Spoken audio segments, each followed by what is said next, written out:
लोग विज्ञान पाठ्यक्रम में योजना का आकलन स्टार्ट करते हैं। क्वेश्चन नंबर फर्स्ट है, अम्ल और क्षार का अध्याय पढ़ाते समय अध्यापिका ने बच्चों को घर पर फलों और सब्जियों के रस को जांचने के लिए कहा। अध्यापिका ने बच्चों को निर्देश दिए कि लिटमस पेपर की सहायता से उन्हें यह पता लगाना है कि कौन से फलों और सब्जियों का रस अम्लीय है और कौन सा क्षारीय है। यह गतिविधि किस तरह के आकलन का रूप है। तो यहाँ पे एक ही आप विकल्प चुन सकते हैं। तो फर्स्ट का ऑप्शन हो जाएगा हमारा फर्स्ट, सही है बिल्कुल भी। क्वेश्चन नंबर 2 है, भोजन के घटक अध्याय पढ़ाने के बाद अध्यापिका ने कक्षा में एक गतिविधि करवाई। इस गतिविधि में अध्यापिका ने बच्चों को कुछ फल व सब्जियां दी और उनमें वसा, प्रोटीन और स्टार्च जांचने को कहा। इसके बाद उन फलों और सब्जियों की सूची बनाने के लिए कहा गया जिनके सेवन से हमें सबसे जल्दी ऊर्जा मिलती है। ब्लूम के वर्गीकरण के हिसाब से यह गतिविधि किस श्रेणी की है। यहाँ पे भी आपको एक ही विकल्प चुनना है। तो इसका सही ऑप्शन हो जाएगा प्रयोग, थर्ड नंबर। सबमिट कर लेते हैं, बिल्कुल सही है। क्वेश्चन नंबर 3 है, कक्षा में वायु का अध्याय पढ़ते समय अध्यापिका की पाठ योजना का सीखने का उद्देश्य था यह जानना कि जो हवा हमारे आसपास है उनमें कार्बन डाइऑक्साइड होता है। इस उद्देश्य को पूरा करने के लिए कौन सी गतिविधि सबसे उपयुक्त रहेगी। यहाँ पे भी आपको एक ही विकल्प चुनना है। तो यहाँ पे आपके पास सही ऑप्शन सेकंड है कि चूने के पानी में मुंह से फूंक मारने पर चूने का पानी दुधिया कलर का हो जाता है। सबमिट कर लेते हैं, बिल्कुल करेक्ट है। नेक्स्ट है क्वेश्चन नंबर 4, कक्षा में करवाई गई एक गतिविधि के अनुसार एक अध्यापिका एक सफेद फूल की शाखा को सीध में 2 हिस्सों में चीर देती है। एक हिस्सा नीले रंग से भरे हुए मग में रखती है और दूसरा लाल रंग से भरे हुए मग में रखती है। अगले दिन अध्यापिका बच्चों को दिखाती है फूल पर इन दोनों रंगों के धब्बे हैं। इस गतिविधि से बच्चों के व्यवहार में ऐसा परिवर्तन क्या आएगा कि जिससे यह समझ में आ जाए कि बच्चों को इस गतिविधि का उद्देश्य समझ में आ गया है। यहाँ पे भी आपको एक ही विकल्प चुनना है। तो यहाँ पे बच्चे क्या समझ पाएंगे, यह समझ पाएंगे कि पेड़ की शाखा पेड़ के अलग अलग हिस्सों में पानी भेजने के लिए जिम्मेदार है। ठीक है, यहाँ पे ये हमारा सेकंड ऑप्शन बिल्कुल करेक्ट है। हाँ बिल्कुल करेक्ट है।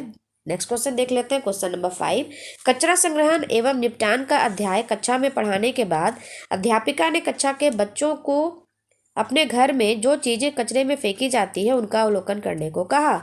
अध्यापिका ने निर्देश दिए कि उनके घर के कचरे में जो भी चीज कचरे में फेंकी जा रही है उन्हें 2 श्रेणियों में बांटे, नष्ट होने वाला और नष्ट न होने वाला। यह गतिविधि किस तरह के आकलन का उदाहरण है।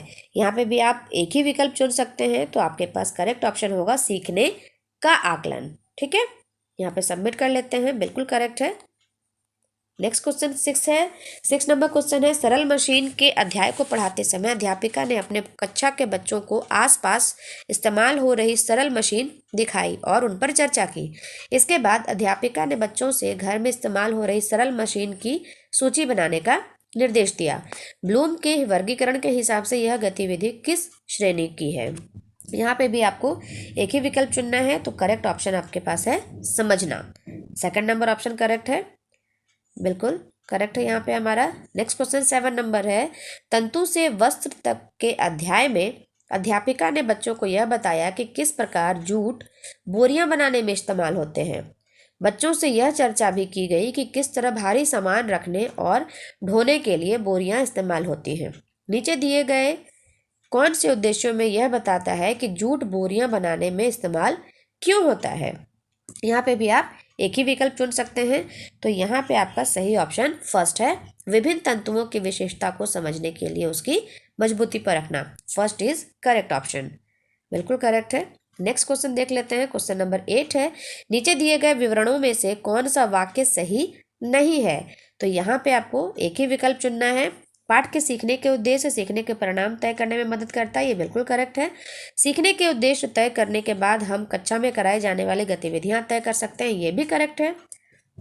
कक्षा में कौन से संसाधन उपयोग में लाए जाएंगे निर्भर करता है गतिविधियों पर, तो ये भी आपका करेक्ट है। तो यहाँ पे पूछ क्या रहा है कि सही कौन नहीं है। तो जाहिर सी बात है जब सब सही है तो चौथा हमारा गलत होगा। सीखने के परिणाम तय करते हैं कि कक्षा में कौन से संसाधन उपयोग किए जाएंगे, परिणाम तो ऐसा तय नहीं करेंगे। तो बिल्कुल हमारा 4th नंबर करेक्ट है, सबमिट कर लेते हैं, बिल्कुल करेक्ट ऑप्शन है ये। क्वेश्चन नंबर 9 है, नीचे दिए गए विकल्पों में से ऐसा कौन सा विकल्प है जो बच्चों को पौधों में विविधता समझने के लिए सबसे कम लाभदायक है। यहाँ पे भी आपको एक ही ऑप्शन चुनना है, तो सही आपका करेक्ट ऑप्शन हो जाएगा जीवशाला। ठीक है, ये जो है वो सबसे कम लाभदायक है। 9 नंबर का थर्ड ऑप्शन सबमिट कर लेते हैं, बिल्कुल करेक्ट है। क्वेश्चन नंबर 10 है, नीचे दिए गए विवरणों में से कौन सी ऐसी गतिविधि है जो सीखने के उद्देश्य से मेल नहीं खाती। यहाँ भी आपको एक ही विकल्प चुनना है। फर्स्ट ऑप्शन आपका बिल्कुल करेक्ट है।